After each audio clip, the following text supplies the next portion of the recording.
Blake Froling here for Impact Sports. Alongside me, Zach Swiecicki and Ryan Cole. We're here at the Breslin Center right after Michigan State Madness. A little bit more of a subdued tone here for Michigan State Madness, and we'll start here with the women's side. Susie Merchant, the head coach for the women's team, came out as Janet Jackson in a interesting choreographed dance. What did you think about that one? It was pretty good. I think it's the first time Izzo's been outshined in a while. That's true. Not many times Izzo's been upstaged, but speaking of being upstaged, I would say maybe the brightest star for Michigan State women's basketball tonight was someone who wasn't even playing, and that was Aerial Powers, who made her comeback to kiss the floor. Talk about maybe what Michigan State is going to be missing now without Powers. They're going to miss everything with Powers. She was the leading scorer, one of the leading rebounders, leading assists. Tori Jankowski is going to have to be one of those players that steps up this year. Also look for Madrika Cook, a freshman coming in, to kind of play and do the backup role of where Aerial Powers played. She's also a big leader, a big emotional momentum player for the Spartans. So we'll see who has to step up. I think it's going to be Jankowski this year. Well, speaking of Jankowska, she had a pretty good scrimmage. She was draining a couple threes from outside, really running the offense. What should we expect from Jankowska this year? Well, I know she expects everything from herself. She expects to make those Steph Curry, Jimmer Fredette long-range shots. When Rachel Banham came here, it was a lot of Aerial Powers, Jankowska just pulling up from everywhere, trying to outscore. Jankowska this year is going to have to be that emotional leader, as I said, kind of take Aerial Powers' role as the leading scorer and really facilitate. And she had that in games, but she was really inconsistent last year. If she can improve her consistency in assist and scoring, the team is going to be in a good spot.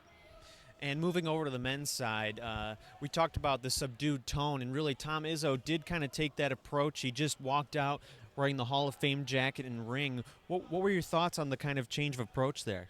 Yeah, I mean, it kind of summed it up right there, the fact that it was so subdued. You know, this program is not really necessarily attacking the rest of the nation right now. They're just kind of like, they're taking in all the laurels, right? Because Izzo is now a Hall of Fame coach officially. You know, we all knew that he was going to be a Hall of Fame coach eventually. Now that it's official, he has the ring, he has the suit, but you know, he said it best. He took off the jacket and he put on his coaching jacket and his whistle, and he said, "We're gonna work our butts off." He used a different word, and work their butts off to get another banner up in the rafters, and that being another national championship banner. Last year's team was definitely the team to do that, so they're definitely trying to rebound.